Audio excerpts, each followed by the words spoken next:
네, 정의당 원내대표 이은주입니다. 화물연대 파업 관련해서 국토교통위 심상정 의원과 정의당 의원단 기자회견을 하도록 하겠습니다. 화물 노동자 파업이 오늘로 13일째를 맞았습니다. 정부는 역대 최장기간의 파업이 될 것이라는 우려에도 아랑곳 없이 오히려 탄압 수위를 역대 최대로 높이고 있습니다. 교섭은 지난 30일 만남이 마지막이 되었고 화물 노동자를 범법자로 몰기 위한 국토부와 공정위의 현장 조사, 업무 개시 명령 등 무도한 협박만이 회를 거듭하고 있습니다. 사태 해결의 의지가 티끌만큼이라도 있다면 절대 있을 수 없는 처사입니다. 재차 말씀드리지만 화물 노동자의 이번 파업은 도로 위의 안전과 생존권을 위한 투쟁입니다. 없던 요구를 만들어서 꺼내든 게 아니라 올해 6월 정부가 직접 타결한 합의를 이행하라는 지극히 정당한 파업입니다. 그런데 정부는 화물 노동자를 노종관계의 대화 상대로 보지 않고 있습니다. 아니, 시민으로도 인정하지 않고 있습니다. 업무 개시 명령을 발동할 때는 노동자성을, 공정위 현장 조사 때는 사업자라고 주장하는 이중잣대 이면에는 어떤 수단을 동원해서라도 말살하고 말겠다는 적대의식이 숨어 있습니다. 이러한 인식은 화물 노동자 파업을 북핵에 비유한 윤석열 대통령의 발언에서 적나라하게 드러나 있습니다. 분명히 말씀드리지만 대통령은 갈등의 조정을 통해 사회를 통합하는 자리이지 갈등과 분열의 유발자가 아닙니다. 대통령을 비롯해 정부 여당 인사들이 민주노총과 조선노동당 이중대 등 민주노총을 조선노동당 이중대 등 낡을 대로 낡은 색깔론을 꺼내드는 것은 바닥으로 떨어진 지지율을 노조 혐오로 끌어올리겠다는 한탕주의에 지나지 않습니다.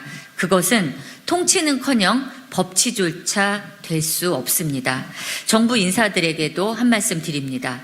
사태 해결에 가장 앞장서야 할 이정식 노동부 장관은 도대체 어디에 있는 것이며 원희룡 국토부 장관은 왜 교섭이 아니라 수사를 하고 있는 겁니까?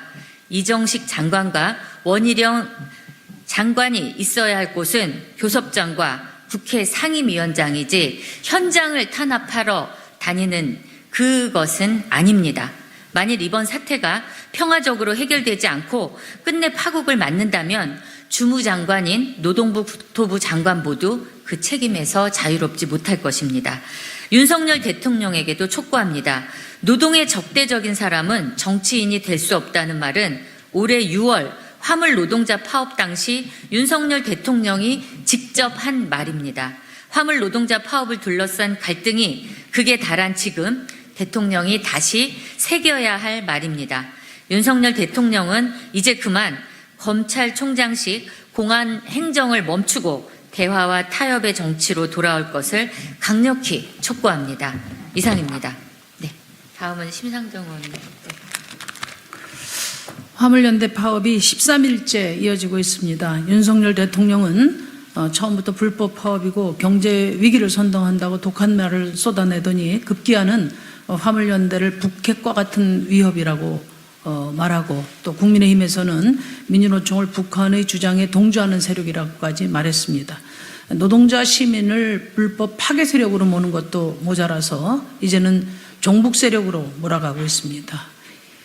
참으로 어이가 없습니다. 이 정부의 폭주가 어디까지 이어질지 우려스럽지 않을 수 없습니다. 윤석열 정부는 화물 노동자들의 행동을 불법 파업이라고도 했다가 또 공정위를 동원해서 담합 여부를 조사하고 있습니다. 정부에게 묻겠습니다. 정부는 화물 노동자를 노동자로 보고 있습니까? 자영업자로 보고 있습니까? 그리고 대체 무엇이 불법입니까? 윤석열 정부의 법치는 코에 걸면 코걸이, 귀에 걸면 귀걸이입니까? 원래 권력을 가진 자가 국민의 권리를 침해하지 못하도록 규제하는 것이 법치주의입니다. 대한민국의 민주주의를 지키기 위해서는 지금 노사 법치주의가 아니라 대통령의 법치부터 바로 세워야 할 지경입니다. 업무 개시 명령이 발동되기 전까지는 그 무엇도 불법이 아니었습니다. 노동자들에게 불법을 더 씌우려고 정부는 사문화된 업무 개시 명령을 밀어붙였습니다. 이번 파업은 명백히 대통령이 조장한 파업입니다.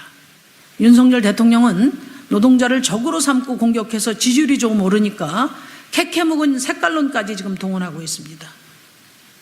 사태를 해결해 보려는 여당 국회의원들이나 정부 관계자들도 용산이 워낙에 강해서 찍소리도 못한다, 이렇게 이야기가 들려옵니다.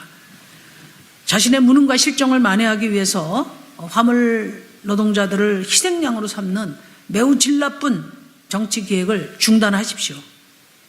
이런 반노동적, 반기본권적 행위는 부메랑이 돼서 윤석열 대통령에게 그대로 돌아올 것입니다. 윤석열 정부에게 강력하게 촉구합니다. 이성을 되찾기 바랍니다. 노동자를 민주주의의 권리 주체로 존중하십시오. 노조를 자유시장 경제의 필수적인 구성 요소로 존중하십시오. 당장 화물연대와 머리를 맞대고 불법적인 업무 개시 명령 철회부터 파업 종료까지 진지하게 논의해 주기를 강력하게 촉구합니다. 국회도 문제입니다. 국회는 당장 국토교통위원회를 개최해서 정부로부터 업무 개시 명령 발동에 대한 보고를 받아야 됩니다. 원래 법으로 상임위원회에 보고하도록 되어 있습니다. 그러나 업무 개시 명령 후 일주일이 넘도록 상임위가 열리지 않고 있습니다. 안전운임제 법안도 여당의 반대로 심의가 제대로 이루어지지 않고 있습니다.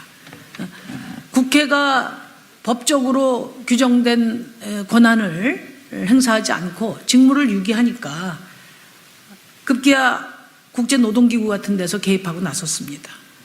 국회가 정부를 불러서 업무 개시 명령의 위헌성과 부당성과 불법성을 따지고 이 법의 남용을 막아야 하는데 그런 일을 정부가 하지 않으니까 국제노동기구가 개입하는 그런 부끄러운 상황까지 초래했습니다.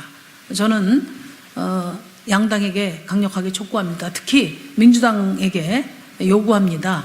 여당이 반대한다는 이유로 상임위원회를 열지 않는 것은 그것은 책임 있는 그런 행동이 아니라고 봅니다.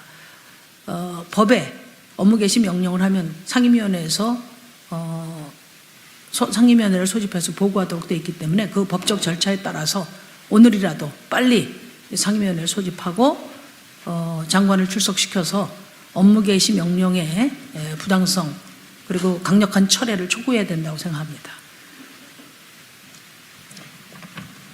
양당에게 다시 한번 강력하게 촉구합니다. 이상입니다.